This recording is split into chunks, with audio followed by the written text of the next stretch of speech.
아, 여러분 이렇게 길을 가다가 갑자기 차가 확 튀어나오거나 이렇게 길을 가다가 어디에 그냥 딱 부딪히거나 그러면 우리가 하는 말이 뭐죠? 뭐였네? 죽을 뻔했네. 죽을 뻔했네 그러잖아요. 그러니까 이 죽을 뻔했네라는 말은 죄가 세상에 들어오고 사람이 한 번 죽는 것은 정하신 것이라고 성경이 말씀한 이래로 사람이 한 번 죽는 건 누구나 다 죽는 겁니다. 그죠? 근데 어떻게 죽느냐는 차이가 많이 있습니다. 아마 우리가 모두 꿈꾸는 그런 건강한 죽음은 이렇게 차가 달리다가 기름이 똑 떨어져가지고 차가 시동이 톡 꺼지는 것처럼 열심히 최선을 다해서 인생을 살다가 어느 날 갑자기 하나님이 부르시면 딱 가는 거죠. 그러기를 다 꿈꾸지만 그게 또 그렇게 쉬운 일은 아닙니다. 그죠? 사실은 이 땅에 수많은 그런 죽음들이 존재하고 코로나 백신을 맞고 이렇게 세상을 떠나시는 분들도 있고 또 코로나에 걸려서 세상을 떠나시는 분들도 있고 또 뭐 다양한 죽음이 이 땅에 존재하고 있습니다. 1985년 8월 12일에 제가 이때 25살 때예요. 총신대학에 막 입학해가지고 1학년 다닐 즈음인데요. 8월 12일 오후 6시 57분경에 도쿄 하네다 공항을 출발해서 오사카로 향하던 일본 항공 소속 보잉 747기, 이게 도쿄에서 한 100km 떨어진 군마현 부근에 타카마가하라 산 능선에 추락한 사고가 있었습니다. 제가 85년도에 25살이었으니까 그때 아마 이 사건을 기억하시는 분들도 계실 거예요. 근데 이 사건이 세계에서 2위 단일 사건으로 524명이 탑승했는데 520명이 죽었어요. 근데 4명 산 것도 비행기 사고에서는 거의 다 죽잖아요. 근데 이제 그 아시아에서는 제일 많이 죽은 거고 세계에서도 두 번째로 많이 죽은 항공사고라고 그래요. 그래서 이 보잉 747기 123편은 영구 결번이 되고 비행기 번호에서 사라졌어요. 재수없는 번호라고 그러는 건지 뭔지 모르겠지만 아무튼 결번이 돼서 이제 그 번호를 안 쓴다고 그래요. 근데 그 비행기가 추락하는 그 순간에 그 비행기 안에 있는 사람들이 유서같이 쓴 그런 메모들이 발견이 되었다고 합니다. 그러니까 사람이 한번 죽는 것은 정하신 것인데 갑작스럽게 이제 비행기가 추락하면서 죽음이 찾아오고 있는 그 긴박한 순간에 52세의 해운회사 간부 어떤 분이 조그만 수첩에 7페이지나 되는 유서를 남겼는데 지금은 6시 30분 비행기가 흔들리면서 급격히 떨어지고 있어. 이제 모든 것이 끝인 것 같소. 여보 부디 잘 있어요. 힘을 내서 아이들을 잘 키워주기 바라오. 너희들도 모두 사이좋게 엄마를 도와다오. 나는 지금 매우 슬프다. 도저히 살아날 것 같지 않구나. 기내의 연기가 가득하다. 비행기가 내려가기 시작한다. 뭐 이렇게 글을 썼고요. 어떤 40세 회사원은 비행기 멀미용 주머니에다가 아내에게 보내는 마지막 글을 썼습니다. 아이를 부탁하오. 또 43세의 건축사는 서류 뒷면에 굳게 살아요 여보. 그리고 두 아이를 부탁하고. 그러니까 사람들이 뭐 내일이 중요하고 명예가 중요하고 뭐 정의가 중요하고 뭐 다 그렇게 얘기하지만 막상 죽음의 순간이 다가오니까 제일 걱정되는 게 누구예요? 가족들이. 혼자 남겨질 아내와 자녀들이 제일 걱정이 되더라. 그런데 이 데살로니가 교회도 똑같은 걱정을 하고 있었습니다. 여러분 우리가 아시는 것처럼 데살로니가 교회가 개척된 지가 얼마 안 됐고요. 교인들이 누군지를 구체적으로 몰라요. 빌립보 교회는 그래도 누구누구 있잖아요. 근데 데살로니가 교회는 뭐 경건한 기부인들이 있었고 뭐 그렇게 얘기를 하지만 구체적으로 이름이 언급된 사람도 하나도 없고 불과 새 안식일을 전하고 이제 도망쳐야 됐기 때문에 교회가 생긴 지도 6개월밖에 안 됐고요. 그런데 이제 사도 바울이 떠나고 난 뒤에 이 데살로니가 성도들이 어떤 문제에 봉착을 했냐면, 사도 바울이 이제 거기서 새 안식일을 강론하면서 뭐 성경을 어떻게 다 가르쳐요. 그죠? 여러분 저를 보십시오. 성경에 하나님 나라, 그러면 이 하나님 나라를 이쪽에서 설명하고 이쪽에서 설명하고 이쪽에서 설명하고 이렇게 설명하다 보면 이거 갖고 1년 넘게 설교를 해야 돼요. 실제로 제가 저희 교회에서 하나님 나라 설교를 하다가 중단했는데, 실제로 하나님 나라의 국면을, 성경에 있는 국면들을 이렇게 조각들을 모아가지고 하나님 나라를 쭉 종합적으로 입체적으로 설명을 하려면 시간이 엄청나게 오래 걸립니다. 그래서 이런 건 성경 공부를 통해서 집중적으로 하나님 나라 공부를 쭉 해가지고 끝내야 되는데 그게 잘 안 되니까 설교로 풀면 굉장히 오랫동안 공부를 해야 되죠. 그러니까 성경을 종합적으로 통시적으로 아는 것이 굉장히 중요한데, 이거 뭐 새 안식일 날 복음을 전했으니까 뭐 못 가르친 게 훨씬 더 많죠. 그 중에 이제 제일 문제가 되는 게 뭐였냐면, 사도 바울이 떠나고 나서 가족들이 예수 믿다가 죽는 거예요. 6개월 만에 뭐 얼마나 많은 사람이 죽었겠습니까만은 어쨌든 이제 가족들이 죽는데, 문제는 이 사람들이 이제 이 가족들이 예수 믿다가 이렇게 죽었단 말이에요, 먼저. 근데 이제 데살로니가 교인들의 생각에 순교를 했다면 뭐 큰 상이라도 있겠지만 이렇게 자연사를 했는데 어떻게 될까? 또 이렇게 가족이 예수님 재림하시기 전에 죽었는데, 예수님이 재림하시면 이 죽은 가족, 이게 죽어서 이미 무덤에 들어가 있는 이 가족들이 도대체 어떻게 될까? 우리는 알고 있죠, 어느 정도?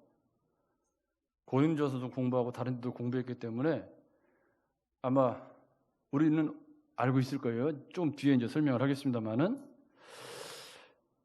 그러니까 이제 이 데살로니가 어린 성도들이 생각할 때, 야, 이거 먼저 죽은 사람 좀 불리하지 않을까?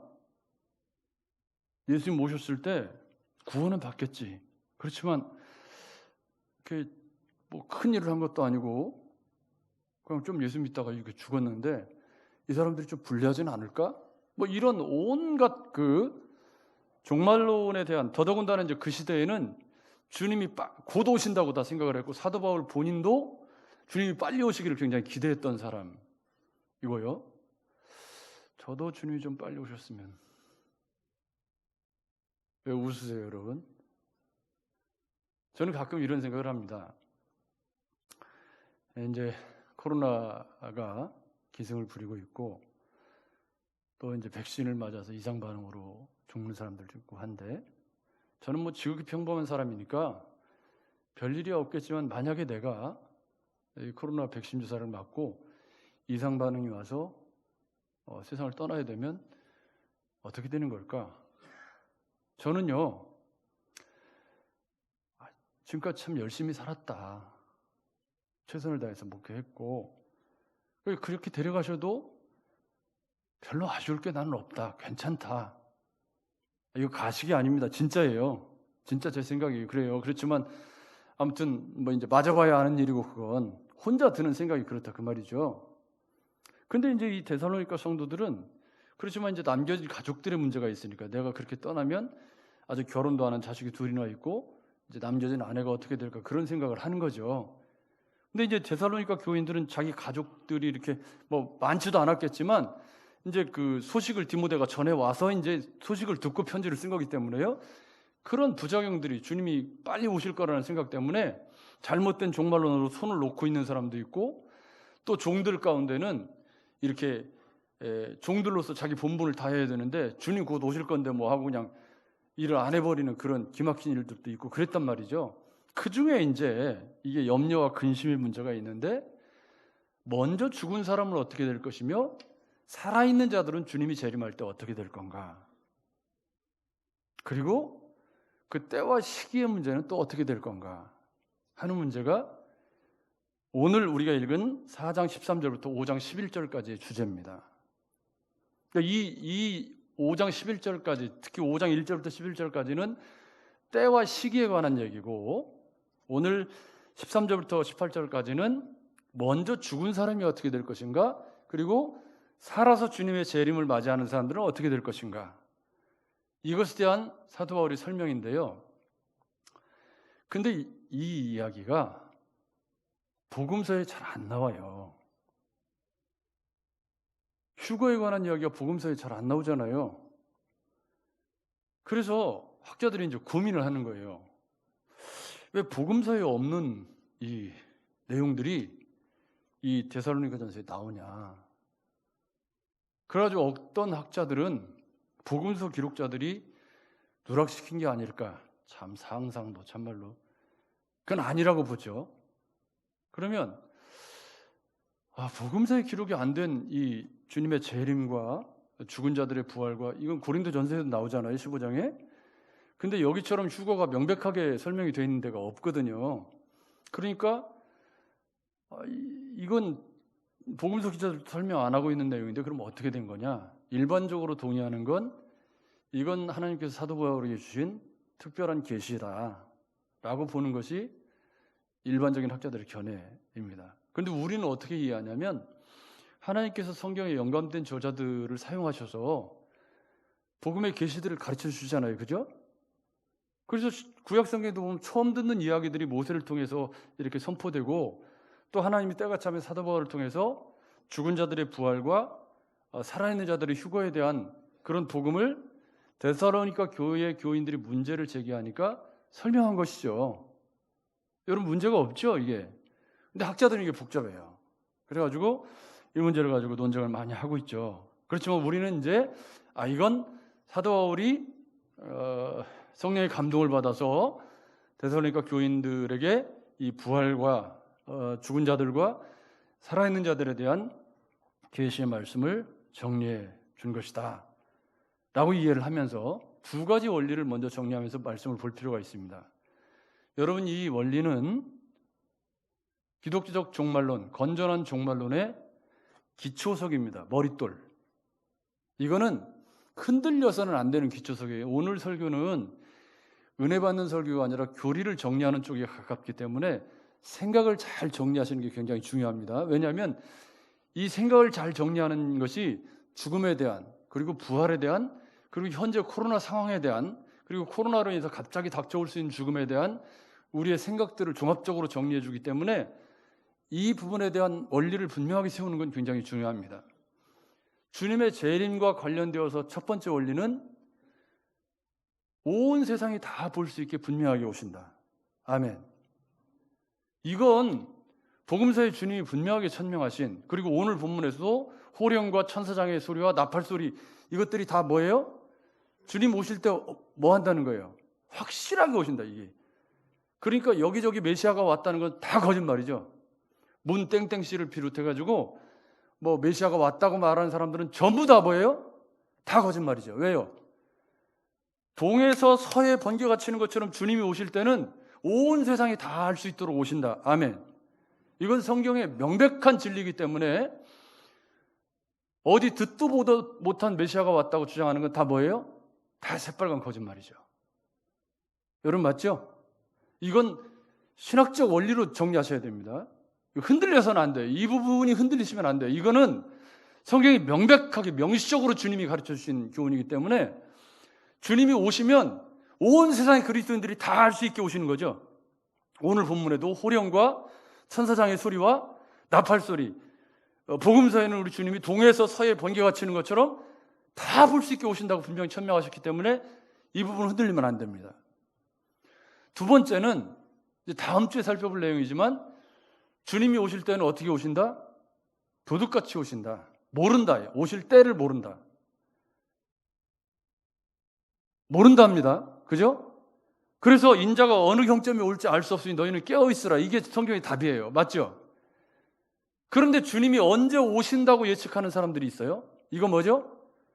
다 새빨간 거짓말입니다. 명백한 거예요. 이건 이 두 가지는 우리 주님이 천명해 놓으신 명백한 원리이기 때문에 이 두 가지에서 이단들이 제일 많이 나와요. 근데 아무리 성경을 공교하게 짝 있게 해가지고 기가 막힌 교리로 여러분들을 설득하셔도 이 부분이 흔들려서는 안 됩니다. 여러분 아셨죠? 이 부분은 성경이 우리 주님이 아주 너무 명백하게 천명해 놓으신 거기 때문에 이 부분을 가지고 미혹하는 자들은 전부 이단입니다. 그러니까 이런 부분에 대해서는 우리가 교리를 확고하게 세워서 미혹받지 마셔야 합니다. 지금도 우리나라에 온갖 메시아들이 설치고 있으니까요. 이런 부분에 대해서는 혼동이 없으셔야 합니다. 그런데 13절입니다. 이제 데살로니가 교인들에게 답변을 하는 거예요. 형제들아, 자는 자들에 관하여는 너희가 알지 못함을 원치 아니하노니 이는 소망 없는 다른 이와 같이 슬퍼하지 않게 하려 함이라. 여기 자는 자들, 이 말이 코이모케논이라는 헬라어인데요. 이 말이 여인숙이라는 뜻이 포함되어 있다고 그래요. 호텔이 아니고 왜 여인숙이냐? 그때는 여인숙밖에 없었기 때문에. 여러분들은 그냥 호텔 읽으셔도 돼요. 그러니까 여인숙이, 여인숙. 이게 뭐죠? 여인숙이 뭐 하는데요? 가다가 고단한 몸을 잠깐 쉬었다가 스쳐 지나가는 곳이죠. 여인숙은 집이 아닙니다. 그죠? 그러니까 잠시 여간에 휴식을 취하러 들어갔다. 그래서 성경은 죽음을 기독교의 사망과는 잔다 그럽니다. 잔다라는 말은 여러 번 설명드렸지만 깰 때가 있는 거죠. 그러니까 기독교의 사망과는 잠시 여인숙에 들어가서 자고 있다가 주님 재림하시는 날 함께 부활한다는 건데, 그래서 자는 자들에 관하여는 너희가 알지 못함을 원하지 아니하노니. 맨 끝에 18절에 이러한 말로 서로 위로하라 그럽니다. 이 위로는 누구를 향한 위로죠? 가족들이 먼저 떠났어요. 이 가족들이 도대체 어떻게 될 건가? 예수를 믿긴 믿었는데 이게 먼저 주님 오시기 전에 죽었으니 이 사람들이 어떻게 될 건가 염려하는 사람들에게 이 교리, 이 말씀을 가지고 서로 위로하라, 그런 뜻이에요. 그러니까 예를 들면 마태복음 9장 24절에 회당장 야이로의 집에 들어가셔서 주님이 아이야 일어나라, 꼭 자는 자를 깨우는 것처럼, 야 일어나 학교 가야지, 이렇게 깨우는 것처럼 깨우셨다. 물론 그 아이는 다시 죽었습니다. 그러니까 그 아이는 부활한 게 아니고 사망 권세를 주님이 이기신다는 걸 보여주는 거였지 그 아이가 부활한 건 아니죠. 여러분 맞죠? 정확하게 정리하실 필요가 있습니다. 그래서 자는 자들에 관하여는 이라는 말은 기독교의 사망관에 굉장히 중요한 주초를 놓는 핵심적인 교리인데, 이 부분에 그때 당시 사람들, 그러니까 헬라 철학의 지배를 받는 사람들은 죽음을 단절로 보았던 거죠. 우리나라는 윤회로 보잖아요. 또 그래가지고 다음 생에는 뭘로 태어났으면 좋겠다, 뭐 이런 이야기들을 드라마에서 많이 하지 않습니까? 여러분도 혹시 그거 믿으시는 건 아니죠? 혹시 다음 생에 내가 개로 태어나면 우리 각시품에 안기는 그런 개가 되고 싶다. 이게 말도 안 되는 그런, 그러니까 이게 그때 당시에 헬라 철학의 주류를 이루던 그런 사상들이 그 시대를 지배하고 있었는데, 소망 없는 다른 이들이라는 말은 바로 그런 뜻이에요. 그때 당시 헬라 철학의 지배를 받던 사람들은 죽음은 뭐예요? 그걸로 끝이에요. 단절이에요. 죽음을 끝으로 보면 이 세상을 어떻게 살아야 되죠? 노세 젊어서 노세. 왜요? 죽음은 끝이니까. 여러분 맞죠? 베풀고 나누고 한 번 사는 인생 멋지게 한탕하고 살다가 그냥 가면 되는 것이지, 이렇게 되는 거 아닙니까? 여러분, 이게 삶의 태도를 다르게 만드나요? 안 다르게 만드나요? 여러분, 기독교의 사망관이 왜 우리의 삶을 다르게 만들죠? 죽음 이후의 삶에 대한 우리 기독교의 교리가 죽음 이후에 천국에서 영생이라고 하는 그런 삶이 우리의 믿음이라고 하는 생활과 연결되어져 있는 개념이기 때문에 지금 생활에 영향을 끼치는 거죠. 만약에 신앙이 죽으면 끝이야, 인생, 그럼 어떻게 해야 돼요? 이 세상 어떻게 살아야 되죠? 죽으면 끝인데 뭐더러 그렇게 아끼고 뭐 나누고 베풀고 뭐 그렇게 살 필요가 뭐 있어요? 그냥 즐기고 뭐 살다가 가면 되는 거지. 그렇기 때문에 데살로니가 교인들도 영향을 받았을까요? 안 받았을까요? 받았겠죠. 그러니까 이 죽는 문제가 이게 보통 복잡한 문제가 아닌 거죠. 그래서 사도 바울은 이게 이 사람들을 올바르게 가르쳐야 된다 해서 14절을 설명한 겁니다. 그런데 여기서 조금 더 설명을 해보면요, 우리나라에 이렇게 무당들이 있어요. 무당들도 종류가 나뉜다고 그래요. 원래 이렇게 대대로 무당들이 있고요, 세습무라고 그러는데 세습무당, 그리고 또 뭐 강신무당이라는 게 있대요. 이 영역이 강신무당이 좀 더 세다는데, 이게 목사가 무슨 강단에서 그런데요, 그 강신무당이 하는 일이 주로 뭐죠? 죽은 혼백을 불러다가 뭐 대화를 하고 뭐 정성이 부족하다 뭐 그런 거 아니에요, 여러분? 맞죠? 그러니까 이 죽음 뒤에 이 세상과 죽음 저편에 간 사람들과 의사소통을 하는 그 일들을 무당들이 하면서 그것으로 어떤 조상 귀신이 뭐 저주를 했네, 또 손 없는 날, 뭐 손을 누가 키우냐, 뭐 이게 이건 개그입니다. 그러니까 그렇게 하는 거 아닙니까? 그래서 가정 우환도 조상을 잘못 모셔서 조상 귀신이 뭐 그랬다고, 저도 어렸을 때 그런 말을 많이 듣고 자랐거든요. 묘를 잘못 써서 그랬다. 그러니까 묘를 파봤더니 묘에 물이 들어있더라, 뭐 그런 얘기 여러분도 많이 들으셨죠? 그러니까 우리 혈관 속에는 그런 사망관이 흐르고 있어요. 분명히 흐르고 있습니다. 이건 부인할 수 없는 거예요. 여러분 맞죠? 지금도 그래서 묘 쓸 때 쥐관 불러다가 머리를 어디다 둬야 되는지 다 하고, 근데 성경적인 사망관을 가지면 화장을 하든 매장을 하든 뭘 하든 상관이 없죠. 왜냐하면 조금 이따 제가 설명을 드릴게요. 왜냐하면 죽은 자들이 부활할 때 이 육신을 갖고 부활하는 게 아니기 때문에 호련히 변화되는 거잖아요. 여러분 맞죠? 고린도전서 15장 후반부에 보면 이 부활체에 대한 설명을 사도 바울이 다시 하면서 무덤에 있던 자들이 호련히 변화하여 부활체의 몸을 입는다고 설명을 하거든요. 그러니까 이 몸을 다시 입는 게 아니기 때문에 화장을 하든 강에 뿌리든 이게 크게 중요한 문제가 아닌 거죠. 여러분 맞죠? 분명하게 정리하셔야 합니다. 그러니까 뭐 시신기증을 하고 안구기증을 하고 이런 것들에 대해서 우리가 거리낄 필요가 없는 것은 할 수 있는 대로 하고 하나님께 가는 게 낫죠. 여러분 맞죠? 근데 우리 민간 신앙 속에서는 시신을 훼손하는 것에 대한 거북한 감정들이 우리 혈관 속에 흐르고 있단 말이에요. 여러분 맞죠? 신체 수지 뭐라 그래요? 부모로부터 받은 이걸 훼손했다. 그런데 저도 눈썹 무신하고 그랬는데 이거 훼손은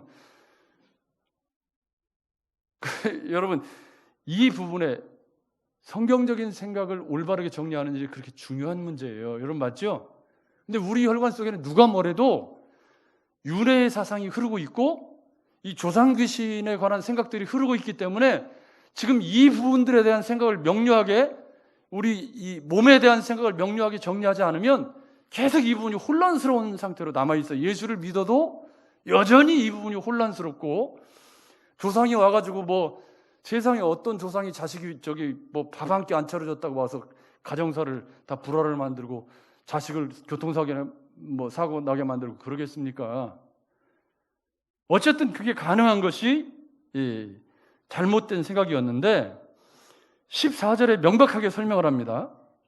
자는 자들에 관한 설명입니다. 우리가 예수의 죽었다가 다시 사심을 믿을진데 이와 같이 예수 안에서 자는 자들도 하나님이 함께 데리고 오시리라. 아멘. 여기서 설명이 두 가지입니다. 하나는 예수께서 부활하신 것이 잠자는 자들의 첫 열매가 되어주신 사건이다. 그 예수의 부활을 근거로 그 예수의 부활 위에 자는 자들이 우리 주님이 다시 오실 때 그들을 어떻게 한다고요? 함께 데리고 오실 것이다. 그러니까 이게 무슨 설명이냐면 먼저 죽은 사람들이 불리할 거다. 뭔가 먼저 죽은 사람들이 해를 입지 않을까 하는 그런 데살로니가 교인들의 그 가족들에 대한 그 염려에 대해서 사도 바울이 먼저 죽은 사람들이 주님과 함께 먼저 부활하게 될 거다. 근데 이건 거의 동시에 일어나는 일이기 때문에 이걸 뭐 순서가 막 이렇게 멀리 벌어져 있는 것처럼 이해하실 필요는 없죠. 주님 같이 오셔서 죽은 자들이 먼저 일어나고, 여기서 제가 고린도전서 15장을 한번 제가 읽어드리겠습니다. 나팔 소리가 나매 죽은 자들이 썩지 아니할 것으로 다시 살아나고 우리도 변화되리라. 이 썩을 것이 반드시 썩지 아니할 것을 입겠고 이 죽을 것이 죽지 아니함을 입으리로다. 이 썩을 것이 썩지 아니함을 입고 이 죽을 것이 죽지 아니함을 입을 때에는 사망을 삼키고 이기리라 라고 기록된 말씀이 이루어지리라. 아멘. 그러니까 여기 나팔 소리가 나면 죽은 자들이 썩지 아니할 것으로 다시 살아나고 우리도 변화되리라. 그 앞에 15절에 마지막 나팔에 순식간에 홀연히 다 변화되리니, 이 순식간에 홀연히 다 변화되는 것이 뭐냐면 죽은 자들이 부활의 몸을 입는 것도 순식간에 홀연히, 살아있는 자들이 부활체로 변화되는 것도 홀연히라고 지금 사도 바울이 고린도서 15장에 설명을 하고 있죠. 그런데 이 모든 것을 떠받치고 있는 것이 뭐죠? 예수 그리스도께서 죽으셨다가 부활하심으로 말미암아 잠자는 자들의 첫 열매가 되어주신 사실이라는 겁니다. 그래서 먼저 죽은 자들에 대한 사도 바울의 답변은 이와 같이 예수 안에서 자는 자들도 하나님이 그와 함께 데리고 오시리라, 그 말입니다. 그러면 이제 그 다음에 살아있는 자들은 어떻게 되겠냐? 살아있는 자들은 이렇습니다. 15절은 또 하나의 설명인데, 우리가 주의 말씀으로 너희에게 이것을 말하노니 주께서 강림하실 때까지 우리 살아남아 있는 자는 자도 자는 자보다 결코 앞서지 못하리라. 이 말씀에는 어떤 질문이 내재되어 있냐면, 어떤 사람이 재림을 보지 못하고 일찍 죽었다는 사실 때문에 성도들의 복이 상실될까요? 그리고 예수 안에서 오래 산 사람, 예수님이 재림할 때 죽지 않고 맞이하는 사람이 더 나은 복, 더 앞선 지위를 받게 되지 않겠느냐? 또 예수 안에서 현세적인 축복을 더 많이 받은 사람은 영적으로 더 많은 복을 받고 하나님께 인정받는 사람인가 하는 질문들이 여기 다 포함이 되어져 있습니다. 그런데 여기 사도 바울이 뭐라고 얘기를 하냐면 결코 앞서지 못하리라. 이 결코라는 말이 무지하게 강조된 표현입니다. 이 말은 데살로니가 성도들이 먼저 죽은 사람들에 대해서 근심하는 것에 대해서 결코 그렇지 않다, 그것을 굉장히 강조해서 표현한 거죠. 그러면서 뭐라고 얘기를 하냐면 우리가 그가 나타나심이 되면 우리가 그와 같을 줄 아는 것은 그의 계신 그대로 볼 것을 인함이니 주를 향하여 이 소망을 가진 자마다 그의 깨끗하심과 같이 자기를 깨끗하게 하느니라. 여기 요한일서 3장에 있는 말씀인데요, 여기에 보면 그가 나타나심이 되면 우리가 그와 같을 줄을 아는 것은, 이 그와 같다라는 것은 영광스러운 부활의 몸을 입은 주님과 같아져서 부활의 몸을 입게 된다는 거죠. 그래서 예수님과 같아주셔서 예수님의 영광스러운 부활의 몸을 입는다라는 것을 예수 안에서, 이와 같이 예수 안에서 자는 자들도 하나님이 그와 함께 데리고 오시리라. 그래서 핵심은 뭐예요? 예수 안에서인데, 그 예수 안에서라는 말이 주님이 잠자는 자들의 첫 열매가 되신 부활에 대한 설명이라는 겁니다. 그런데 이제 문제는 살아있는 자인데, 살아있는 자들은 어떻게 된다는 거죠? 16절에, 여기서부터 잘 보십시오. 16절에 주께서 호령과, 이 호령이라는 말은 원어의 뜻은 뭐냐면 명령이라는 말입니다. 군대에서 상관이 부하에게 명령을 하거나 마차가 마부에게 마차를 모는 마부가 말들에게 명령을 하는 겁니다. 그러면 누구한테 하나님이 호령을 하실까요? 여기 16절에 주께서 호령과 할 때 호령을 누구한테 하는 거죠? 죽은 자들에게 하는 겁니다. 죽은 자들에게 일어나라는 거죠. 그러니까 이 말씀은 죽은 자들도 살리시는 능력이기 때문에 나사로야 나오너라 라고 외치셨던 것처럼 이 자는 자들을 깨우시는 주님의 외침을 호령이라고 표현한 거죠. 이 분명하게 오신다라는 거예요. 두 번째는 천사장의 소리인데, 이 천사장의 소리는 또 학자들은 이 천사장이 누구냐 가지고 가브리엘이냐 미가엘이냐 이거 갖고 또 뭐 연구를 많이 해서 글을 막 이만큼 써놨더라고요. 중요한 건가요? 중요하지 않은 건가요? 굳이 따지면 미가엘이라고 볼 텐데 이 천사장이 누구냐를 가지고 논쟁을 하는 건 그렇게 별로 유익한 논쟁 같아 보이진 않습니다. 어쨌든 주님과 함께 천사장도 함께 오는데 주님이 호령을 외치면 천사장이 복명을 하는 거예요. 무슨 얘기인지 아시겠죠? 그래서 천사장의 소리는 뭐냐면 예수님이 호령을 하시면, 예를 들어서 임금이 저놈을 매우 쳐라 그러면 옆에 신하가 매우 치랍신다 잠이 확 깨죠. 그런 의미란 말이에요, 천사장의 소리. 그 다음에 나팔은 뭐죠? 성경에 나팔은, 제가 나팔수 아닙니까? 그죠? 나팔은 뭐예요? 일단 깨우는 거죠. 그리고 전쟁이 났거나 승리를 했거나 뭐 그럴 때 나팔을 불죠. 아침에 기상나팔을 불 때도 이렇게 여러 번 제가 말씀드렸지만 저희 육군본부 군악 때는 제가 동작동에 있었는데 대응반이 뭐 크지 않죠. 150명이니까 부대원이. 그러면 이제 트럼펫을 하는 친구가 새벽에 일어나가지고 복도에 나가가지고 하면 그 소리에 깨 이미. 그 소리에 깨요. 이게 왜 하냐면 이제 악기를 불어야 되는데 빠빠빠빠빠 이거 불어야 되는데 입술이 부어 있잖아요, 아침에 자고 일어나면. 그러니까 하면 이미 이제 그때 깨요. 그러면 이제 언제 소리가 나나 기다리고 있으면 하다가 빠빠 하고 나와요. 그럼 그 소리 듣고서 일어나는 거죠. 그 나팔이라는 그런 의미가 있죠. 그러니까 여기 호령과 천사장의 소리와 나팔은 전부가 다 뭐죠? 죽은 자들을 깨우시는, 그리고 주님의 재림의 확실성을 증명해주는 그런 장치들을 지금 설명한 거예요. 우리 주님은 동에서 서에서 번개가 치는 것처럼 확실하게 오신다고 설명을 하셨고요. 여러분 맞죠?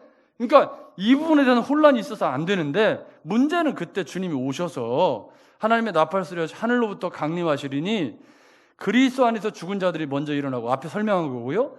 그 후에 우리 살아남은 자들도 그와 함께 구름 속으로 끌어올려 공중에서 주를 영접하게 하시리니 그럽니다.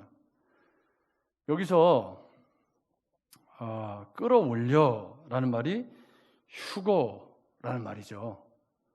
끌어올려. 이 끌어올려라는 말은 하르파조라는 말인데, 이렇게 맹수가 확 덮쳐서 채가는 것처럼 갑자기 낚여 채에서 올라가는 것을 의미하고, 눈 깜짝할 사이에 일어나는 사건 혹은 또 강제로 붙잡힌다는 의미도 있습니다.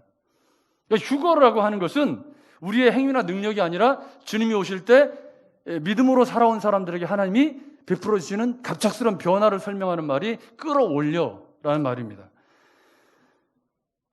그런데 이걸 제가 좀 빼놓고 지나갔는데, 이거는 그냥 참고를 해서 제가 설명을 드립니다. 안식교 같은 이단에서 안식교의 창시자인 엘렌 G. 화이트라는 여자가 1884년에 예수님이 벌써 재림했다고 했습니다. 근데 재림을 안 하셨잖아요. 이 예언이 빗나갔습니다. 그러니까 변명하기를 예수님께서는 공중에 재림했고 앞으로 지상 재림이 남았다. 말 같지도 않은 소리를.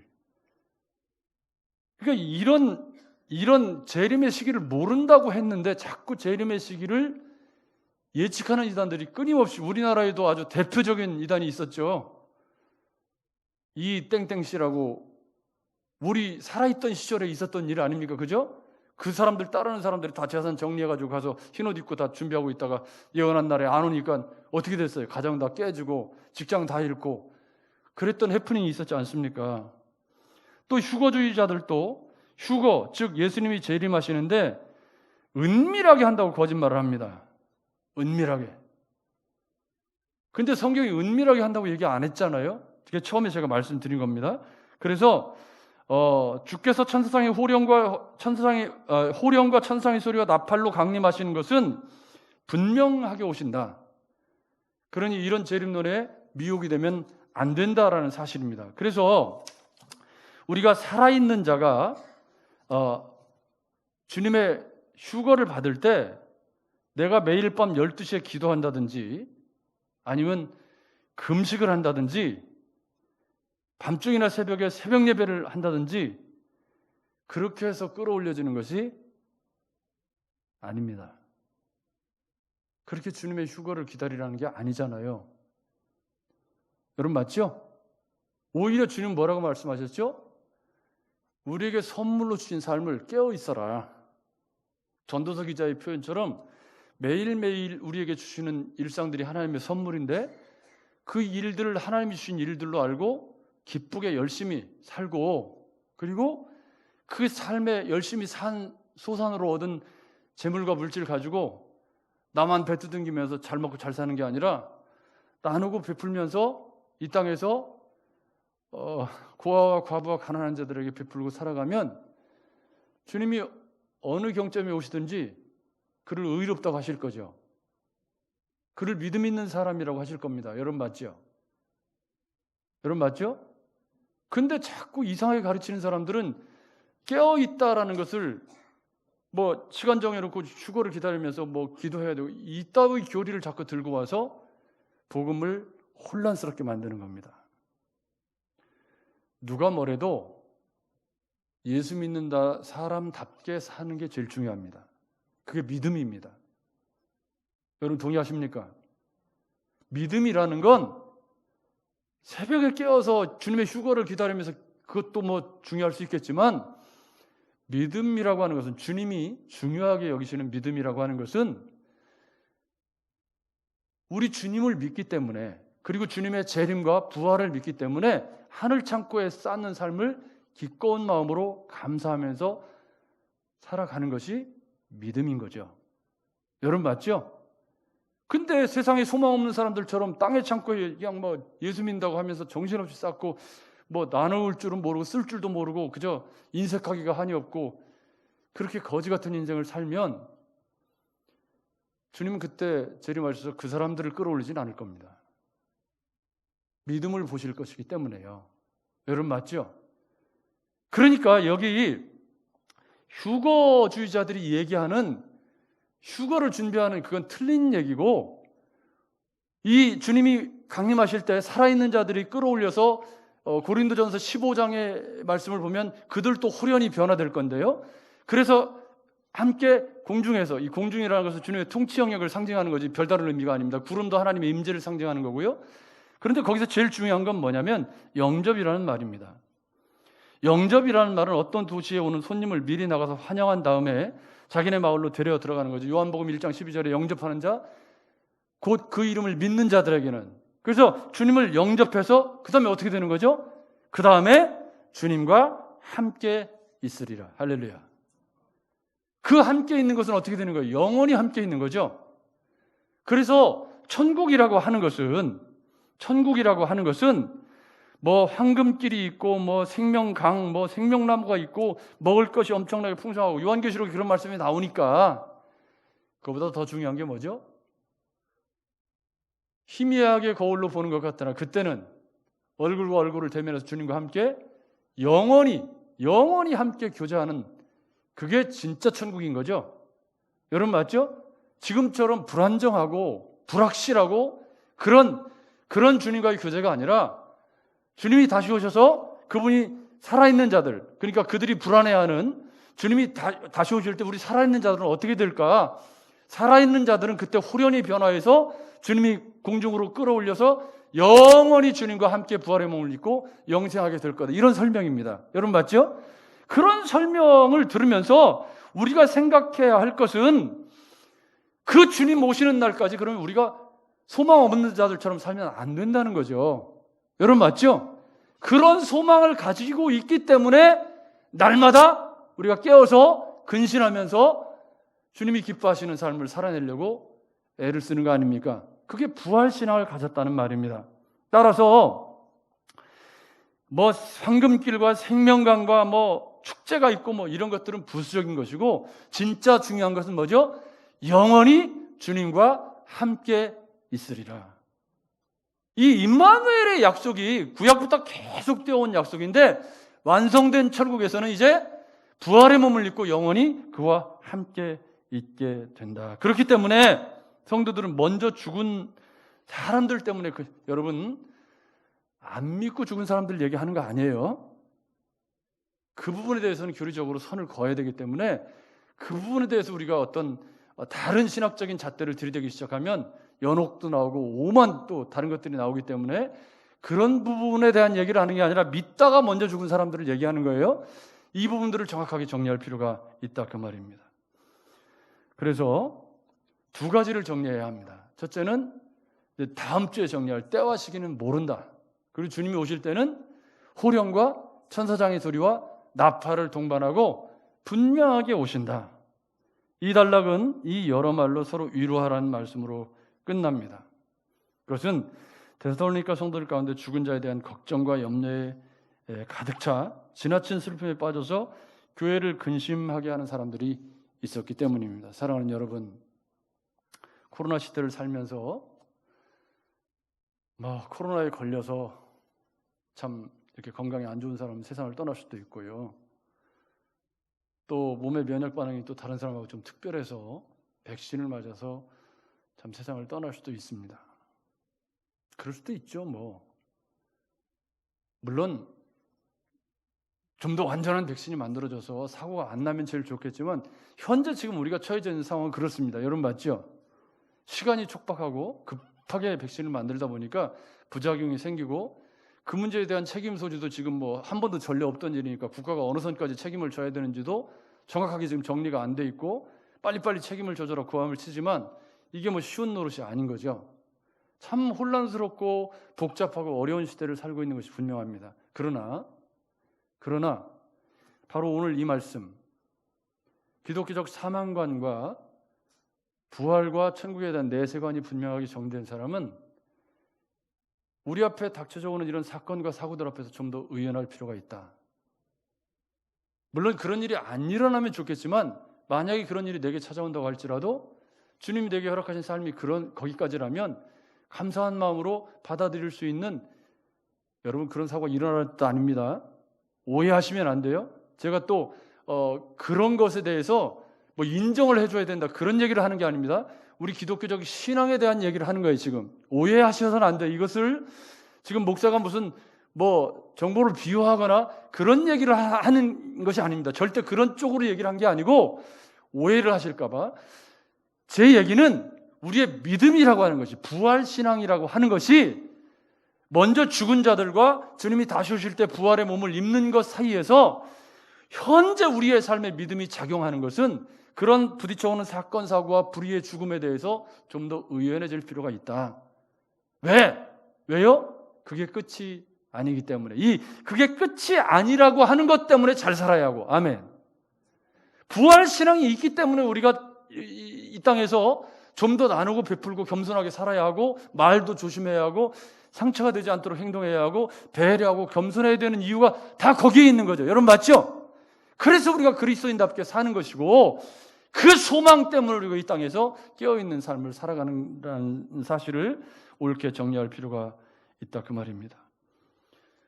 혼란스러운 재림론, 종말론, 여러 가지 이런 것들이 우리를 노략질을 하고 있는 그런 세상 속에 이 말씀을 분명한 원리로 세우셔서 이 땅에 발을 들고 살아가는 동안 분명한 소망 가운데 깨어있고 하나님이 기뻐하시는 삶으로 하나님을 영화롭게 하는 그런 저와 여러분들의 삶이 되시기를 주의 이름으로 축복합니다.